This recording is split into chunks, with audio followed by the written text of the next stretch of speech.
नमस्ते, मैं अविनाश हूँ और आप अनकट देख रहे हैं। करीब 20 साल पहले जब मेरे घर में ट्रैक्टर या उससे जुड़ी कोई मशीनरी खराब होती थी तो चाचा बाबूजी भोजपुरी में कहते थे कि अब ईसीपुर जाए के पड़ी। ईसीपुर एक कस्बा है जो मेरे घर से करीब 30 किलोमीटर दूर पड़ता है। तब खेती किसानी के लिए वही बड़ा बाजार हुआ करता था।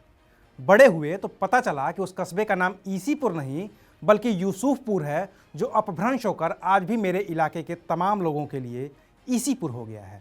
कोलकाता में पैदा हुए देश के पूर्व उपराष्ट्रपति हामिद अंसारी का परिवार मूल रूप से उसी ईसीपुर या यूसुफपुर का रहने वाला है जो गाजीपुर जिले में पड़ता है। हामिद अंसारी की बात इसलिए क्योंकि उनकी किताब आई है जिसका नाम है by a many happy accident recollections of a life. Rupa publication से छपी इस आत्मकथा में हामिद अंसारी ने अपनी पैदाइश से लेकर लगातार 2 बार देश के उपराष्ट्रपति रहने और इस दौरान हासिल अनुभवों का बड़ी बेबाकी से जिक्र किया है। हामिद अंसारी ने किताब की शुरुआत की है गालिब एक शेर से। लिखा है, मंजूर है गुजारी से अहवाल वाकई, अपना बयान हुस्न तबीयत नहीं मुझे। लेकिन किताब में उन्होंने जो बयान किया है उससे प्रधानमंत्री मोदी खास तौर से नाराज हो जाएंगे। वो जावेद अख्तर का एक शेर है ना कि जो बात कहते डरते हैं सब, तू वो बात लिख, इतनी अंधेरी थी न कभी, पहले रात लिख। तो हामिद अंसारी ने किताब में सब लिख दिया है। अपने जीवन के तमाम पहलुओं पर, उपराष्ट्रपति बनने का किस्सा, पीएम मोदी से मतभेद और उसके बाद पैदा हुए विवादों पर हामिद अंसारी ने खुलकर लिखा है। सर्वपल्ली राधाकृष्णन के बाद हामिद अंसारी दूसरे ऐसे शख्स हैं जो लगातार 2 बार उपराष्ट्रपति रहे हैं।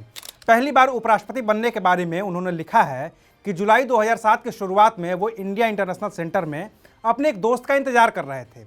उस दौरान उनके पास पीएमओ से एक फ़ोन आया।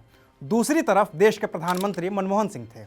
मनमोहन सिंह ने हामिद अंसारी से कहा कि वो और सोनिया गांधी आपसे उपराष्ट्रपति पद की स्वीकृति चाहते हैं। हामिद अंसारी ने अपनी स्वीकृति दे दी।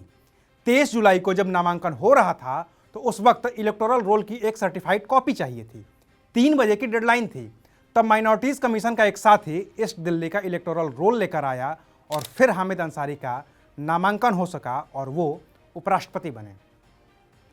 2012 के बजट सेशन के बाद अप्रैल मई में इस बात की सुगबुगाहट शुरू हो गई थी कि अब राष्ट्रपति प्रतिभा देवी सिंह पाटिल के उत्तराधिकारी की खोज हो रही है। जुलाई में प्रतिभा पाटिल का कार्यकाल खत्म हो रहा था। देश का इतिहास है कि 11 में से 6 उपराष्ट्रपति बाद में देश के राष्ट्रपति बने हैं। मीडिया में कई नाम चलने लगे। एपीजे अब्दुल कलाम का नाम था लेकिन उन्होंने इनकार कर दिया।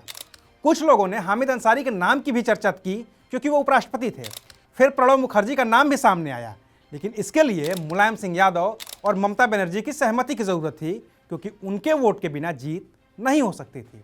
इस पशुपेश में हामिद अंसारी 12 जून की दोपहर में गोल्फ खेलने निकल गए। उनके साथ 2 दोस्त भी थे।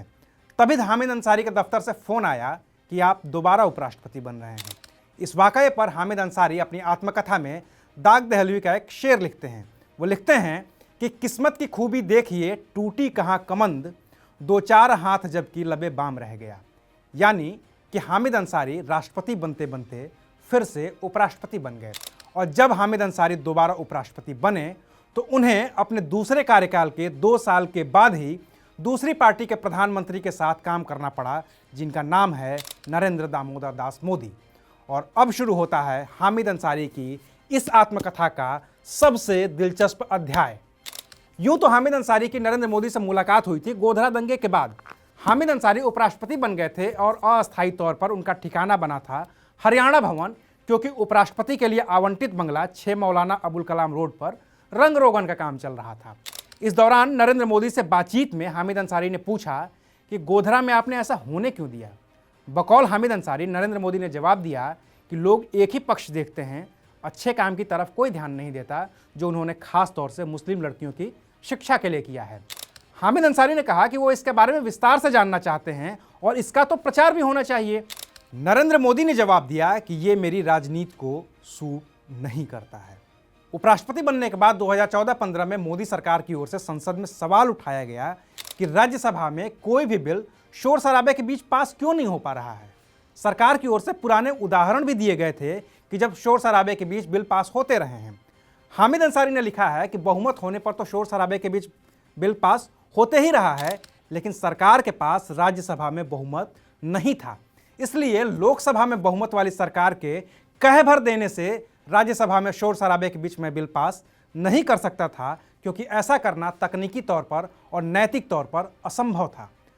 हामिद अंसारी अपनी इस किताब में लिखते हैं कि उन्होंने यूपीए सरकार में भी तय कर रखा था कि कोई भी बिल शोर शराबे के बीच पास नहीं होगा, और तब विपक्ष में बैठी बीजेपी ने मेरे इस फैसले की सराहना की थी। राज्यसभा चैनल पर चलने वाले कंटेंट को लेकर भी मोदी सरकार की ओर से हामिद अंसारी पर सवाल उठाए गए थे। हामिद अंसारी लिखते हैं कि एक दिन प्रधानमंत्री मोदी बिना किसी पूर्व नियोजित कार्यक्रम के राज्यसभा के मेरे दफ्तर में आ गए। सामान्य शिष्टाचार के बाद पीएम मोदी ने उनसे कहा कि सरकार को आपसे बहुत अपेक्षाएं हैं, लेकिन आप मदद नहीं कर रहे हैं। उन्होंने शोर शराबे के बीच बिल पास न करने पर भी सवाल किया। फिर कहा कि राज्यसभा चैनल सरकार का पक्ष नहीं ले रहा है। बकौल हामिद अंसारी, उनका जवाब था कि एडिटोरियल कंटेंट में उनका कोई हस्तक्षेप नहीं है। साथ ही राज्यसभा सदस्यों की जो कमेटी बनी है उसमें भी बीजेपी के सदस्य हैं। कमेटी ने एक विस्तृत गाइडलाइंस जारी की हैं और चैनल के कंटेंट को दर्शक खूब सराह रहे हैं। हामिद अंसारी ने राज्यसभा में सभापति और देश के उपराष्ट्रपति के तौर पर अपने आखिरी दिन का भी जिक्र किया है। तारीख याद करते हुए वो लिखते हैं कि 10 अगस्त 2017 का दिन था। पीएम मोदी ने मेरे बतौर राजनयिक किए गए कामों को तो याद किया, लेकिन राज्यसभा में सभापति या उपराष्ट्रपति के तौर पर किए गए काम का जिक्र नहीं किया। पीएम ने कहा कि इतने दिनों के कार्यकाल के दौरान आपने बहुत संघर्ष किया है, लेकिन अब से आपको कोई दुविधा नहीं होगी। अब से आप अपनी विचारधारा के मुताबिक बोलने और काम करने के लिए आज़ाद होंगे। इस पूरे प्रकरण को हामिद अंसारी अल्लामा इकबाल के एक शेर के जरिए बयान करते हैं। वो लिखते हैं कि भरी बज़्म में राज की बात कह दी, बड़ा बेअदब हूँ, सजा चाहता हूँ। हालांकि इसके बाद बाल योगी ऑडिटोरियम में हुए फेयरवेल का जिक्र करते हुए हामिद अंसारी लिखते हैं कि वहाँ मौजूद प्रधानमंत्री ने मेरे परिवार का जिक्र किया, 1948 में शहीद हुए ब्रिगेडियर मोहम्मद उस्मान का जिक्र किया और उम्मीद जताई कि कार्यकाल के दौरान हासिल हुई सीख को जनता के फायदे के लिए इस्तेमाल किया जाएगा। अपनी इस आत्मकथा में हामिद अंसारी ने अपने नाम के साथ जुड़े तमाम विवादों का भी विस्तार से जिक्र किया होगा।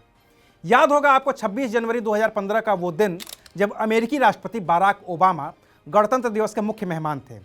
राजपथ पर परेड की सलामी ली जा रही थी और तब खबर आई कि उपराष्ट्रपति हामिद अंसारी ने तिरंगे को सैल्यूट न करके उसका अपमान किया है। इस घटना के बारे में हामिद अंसारी ने अपनी इस किताब में बताया है कि परेड की सलामी सिर्फ राष्ट्रपति लेते हैं, बाकी विदेश से आए मेहमान और वहां मौजूद सभी लोगों से ये अपेक्षा की जाती है कि वो सावधान की मुद्रा में ही खड़े रहेंगे। लेकिन चूंकि यह प्रधानमंत्री मोदी और रक्षा मंत्री के लिए पहली मिलिट्री सेरेमनी थी और शायद उन्हें इस बारे में तफसील से बताया नहीं गया था, तो जब परेड शुरू हुई तो राष्ट्रपति प्रणब मुखर्जी ने सलामी ली। इस दौरान पीएम मोदी और रक्षा मंत्री ने भी सलामी ले ली और मैं सावधान की मुद्रा में ही खड़ा रहा। इसे ही कहा गया कि मैंने तिरंगे का अपमान किया है। ठीक यही बात योग दिवस वाले कार्यक्रम को लेकर हुई थी। 21 जून 2015 को पहला अंतर्राष्ट्रीय योग दिवस मनाया गया था। खुद प्रधानमंत्री मोदी इसमें शरीक थे, लेकिन मेरी गौर मौजूदगी को लेकर सवाल उठे। मेरे ऑफिस की ओर से ये साफ कर दिया गया था कि मुझे कार्यक्रम का बुलावा आया ही नहीं था। बाद में संबंधित अधिकारियों ने मुझसे खेद भी जताया था। हामिद अंसारी ने अपनी किताब में यह भी लिखा है कि कार्यकाल के आखिरी दिनों में 2 घटनाओं ने मेरे खिलाफ और बड़ा माहौल बनाया। एक तो था बेंगलुरु के national law school of university का 25वां दीक्षांत समारोह। इसमें मैंने सहिष्णुता से आगे जाकर स्वीकार्यता के लिए सतत बातचीत के जरिए सद्भाव को बढ़ावा देने पर जोर देने की बात की थी। कहा था कि हमारे समाज के विभिन्न वर्गों में असुरक्षा की आशंका बढ़ी है, खासकर दलितों, मुसलमानों और ईसाइयों में। इसके अलावा 9 अगस्त 2017 को राज्यसभा टीवी पर दिए गए इंटरव्यू पर भी काफ़ी लोग नाराज थे। करण थापर ने मुझसे कई सवाल किए थे, जिनमें अगस्त 2015 में ऑल इंडिया मुस्लिम मजलिस मुशावरत में दिए गए भाषण और बेंगलुरु के national law school of university के भाषण का जिक्र था।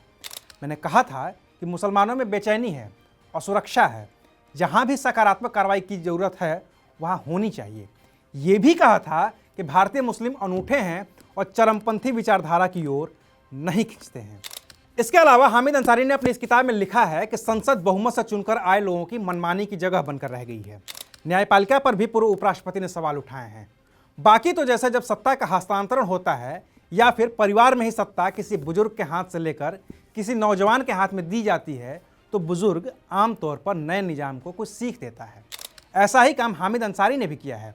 उन्होंने सलाह दी है कि हमें फिर से अपने संविधान की प्रस्तावना हम भारत के लोग पर लौटने की ज़रूरत है। कोऑपरेटिव फेडरलिज्म की ज़रूरत है। शहरी अमीर इंडिया और गरीब भारत के बीच की रेखा को मिटाने की ज़रूरत है और संवैधानिक मूल्यों को बचाने की ज़रूरत है। बाकी इस किताब में ऐसा बहुत कुछ है जिसे पढ़कर आपको भारत की आंतरिक राजनीति और भारत के अंतर्राष्ट्रीय संबंधों पर एक नई दृष्टि मिलेगी। तो आप भी किताब को पढ़िए और हमें भी बताइए कि किताब आपको कैसी लगी और ऐसे कौन से सवाल हैं जिसका जिक्र वीडियो में किया जाना चाहिए था। शुक्रिया, आप देख रहे थे अनकट।